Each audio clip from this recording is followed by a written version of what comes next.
Assalamualaikum and welcome back to my channel and you are watching Unique Ideas by Haider Ali. आज की हमारी ये recipe जो है ये हमारी आलू मटर कीमे की रेसिपी है। बहुत ही मज़ेदार और बेसिक आप मसाले जो हैं वो यूज़ करने के बाद इतना टेस्टी सालन आप बनाएंगे। वीडियो को एंड तक ज़रूर देखिएगा और टिप्स एंड ट्रिक्स को ज़रूर फॉलो कीजिए। आज के हमारे मेन इंग्रेडिएंट्स जो हैं वो हैं, सबसे पहले हमारे पास बीफ का कीमा, आप इसे हड्डी के साथ ही लीजिएगा, और 2 मीडियम साइज़ के प्याज, हाफ़ प्याली हमारे पास मटर और बारीक बारीक कटिंग किए हुए आलू, ये गार्निशिंग के लिए, और यहाँ पे मिर्चें हैं, और ये मसाला भूनते हुए हम टमाटर और कुछ कटी हुई हरी मिर्चें जो यूज़ करेंगे। तो सबसे पहले हम एक प्रेशर कुकर लेंगे। प्रेशर कुकर के अंदर हम जो अपना कीमा है उसको ऐड कर लेंगे। तो कीमे को आप अच्छी तरह से वॉश कर लीजिएगा ताकि इसका जो ब्लड और इसकी जो स्मेल है वो अच्छी तरह से ख़त्म हो जाएगी, और मज़ीद जब हम इसे पकाएंगे प्रेशर लगाकर तो भी ये मज़ीद इसकी स्मेल ख़त्म हो जाएगी। तो यहाँ पे हमारे पास बड़ी इलायची और एक दालचीनी और साथ एक सब्ज़ इलायची मैंने यहाँ पे जो है वो ऐड की है, ठीक है।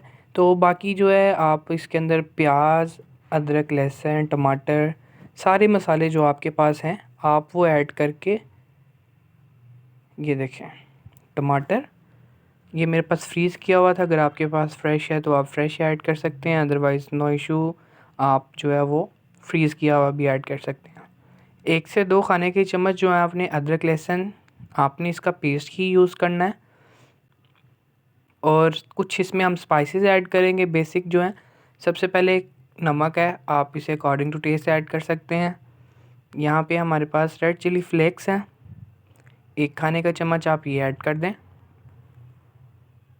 और इसके साथ हल्दी, ये आपने हाफ़ टी स्पून यूज़ करना है, ठीक है। और यहाँ पे है बारीक लाल मिर्च पाउडर की, तो ये भी जो है आप एक जो है चाय का चम्मच वो इसमें ऐड कर सकते हैं। मज़ीद इसके अंदर जो है स्पाइसेस आप ना ऐड कीजिएगा। यहाँ पे अब आपने पानी की क्वांटिटी को देखना है। पानी की क्वांटिटी को देख इसको मेजरमेंट का जो बेस्ट मेथड है कि आपने जो कीमा है, आपने कीमे को अच्छी तरह से पानी के अंदर डिप कर देना है, और 10 से 15 मिनट के लिए जब आप इसे प्रेशर लगाएंगे तो ये वेल कुक, और इसका पानी जो है वो भी जो है वो अच्छी तरह से जो ड्राई हो जाएगा, और जो हमारा कीमा है वो भी अच्छी तरह से गल जाएगा।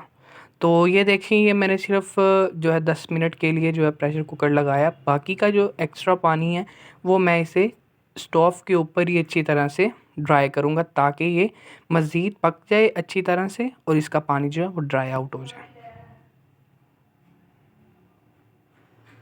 तो ये देखें आप, बहुत ही आसानी से 3 से 4 मिनट के अंदर अंदर हमारा जो है ये पानी ड्राई आउट हो चुका है। अभी स्टेज के ऊपर है बारी इसकी अच्छी तरह से बुनाई करने की। यहाँ पे हाफ़ कप के पास मैं घी इस्तेमाल कर रहा हूँ, ठीक है। तो आपने इसकी क्वांटिटी को देख लेना है। इसमें आप बहुत ज़्यादा आप ऐड नहीं करेंगे घी, बिकॉज़ जो हमारा कीमा था उसके अंदर भी आप देखते हैं कि समटाइम्स आप गोश्त लेके आते हैं उसके साथ चर्बी होती है। तो जब हम उसे प्रेशर लगाते हैं उसकी अपनी जो एक टेस्ट, अपना एक जो फ्लेवर है, और साथ साथ जो तरी है वो बहुत अच्छी आती है बीफ की स्पेशली। तो आप घी की क्वांटिटी को अपनी मेजरमेंट्स के हिसाब से देख लीजिएगा। यहाँ पे आप अच्छी तरह से जो है इसकी बुनाई करें कीमे की, ताकि जो इसके अंदर स्मेल है वो तभी ख़त्म होती है। कुछ तो हमने मसाले वगैरह ऐड कर लिए हैं, दालचीनी, बड़ी इलायची। बाकी जो है इसकी बुनाई अच्छी तरह से जब आप करेंगे तो इंशाल्लाह आप जब भी घर में बड़ा गोश्त बनाएंगे, किसी भी मेथड से बनाएंगे, आपने उसको बस अच्छी तरह से भूनना है, अच्छी तरह से पकाना है, ताकि उसकी जो स्मेल है वो ख़त्म हो जाए और आपके खाने जो है बहुत टेस्टी बनेंगे। तो यहाँ पे मज़ीद 3 से 4 मिनट के लिए मैंने अच्छी तरह से जो कीमा है उसको मैंने बुनाई कर ली है। अब बारी है इसके अंदर बाकी चीज़ें ऐड करने की। पोटैटोज़ है यहाँ पे, ये मैंने 2 मीडियम साइज़ के लिए था और इनको बारीक कटिंग कर लिया था, ठीक है। आप चाहें किसी भी शेप में ऐड कर सकते हैं। और यहाँ पे हाफ़ कप के पास जो है मेरे पास मटर है।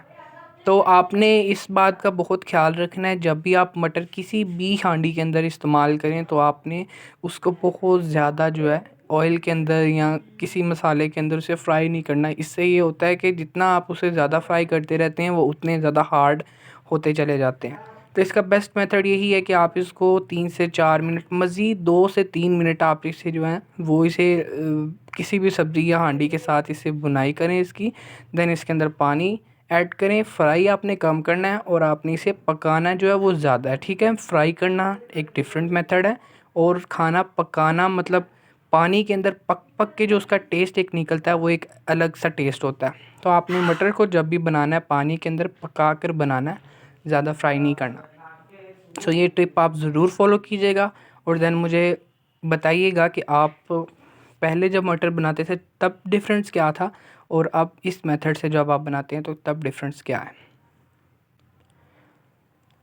तो सेम उसी प्रोसीजर की मदद से जैसे हमने पहले पानी की मेजरमेंट की थी उसी के मुताबिक हम इसमें दोबारा ऑलमोस्ट ये 1.5 जो हमारे पास गिलास पानी के हैं वो आप इसमें ऐड कर दें, ठीक है।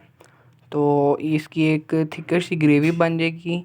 ये देखें, इसे आपने हल्की आंच पे ही मज़ीद पकाना है। अगर आप पानी इसका बहुत ज़्यादा ड्राई करना चाहते हैं तो आप कर लेंगे। देखें मुझे अभी यहाँ पे पानी थोड़ा सा ज़्यादा लग रहा है तो मैं इसकी ग्रेवी को थोड़ा मज़ीद पतला करूँगा। मीडियम टू लो फ्लेम के ऊपर आपने इसे अच्छी तरह से पकने देना ताकि इसकी जो है ऑयल सेपरेट हो जाए, घी ऊपर सेपरेट हो जाए और इसकी जो ग्रेवी वो भी थिकर हो जाए। सो ये देखें माशाल्लाह से अब आप देख सकते हैं एक अच्छा सा ग्रेवी और टेक्सचर इसमें आ चुका है। तो यहाँ पे ऑयल बहुत अच्छे से सेपरेट हो चुका है और ग्रेवी भी हमारी मुनासिब है, ना ही बहुत ज़्यादा ड्राई और ना ये वो बहुत ज़्यादा इसमें पानी है, ठीक है। तो अब बारी है इसकी सर्विंग की। सो सर्विंग से पहले हम इसकी गार्निशिंग कर लेते हैं। यहाँ पे मेरे पास है फ्रेश कोरिएंडर। फ्रेश कोरिएंडर आप जो है वो अच्छी तरह से वॉश करके वो इसमें ऐड कर दें।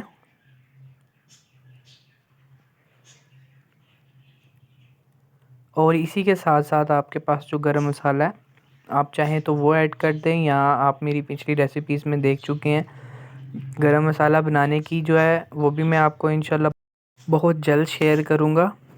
तो ये थी हमारी आज की डिश की फ़ाइनल लुक। उम्मीद करता हूँ आपको ये मेरी रेसिपी बहुत अच्छी लगी होगी। इसी के साथ साथ आप जो है मेरे चैनल को सब्सक्राइब और लाइक शेयर करना ना भूलिए।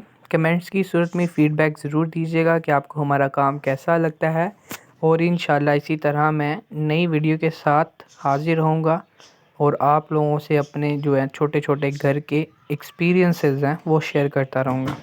सो इसी के साथ मुझे दीजिए इजाज़त और अपनी दुआओं में याद रखिएगा। अल्लाह हाफ़िज़।